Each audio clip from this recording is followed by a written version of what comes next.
अचानक रातों रात एक बहुत ही बड़ी खबरें निकल कर आ रही है आरती और छोटू के लिए।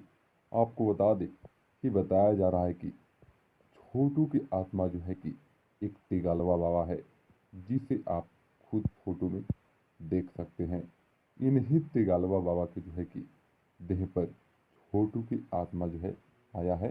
ये तेगालवा बाबा जो है कि खुद बताए हैं कि इनके ही देह पर जो है कि छोटू का आत्मा आया है। और ये जो है कि कुछ दिन पहले न्यूज़ खबर में जो है कि चल रहा था खबर कि ये आरती से शादी भी करने वाले हैं।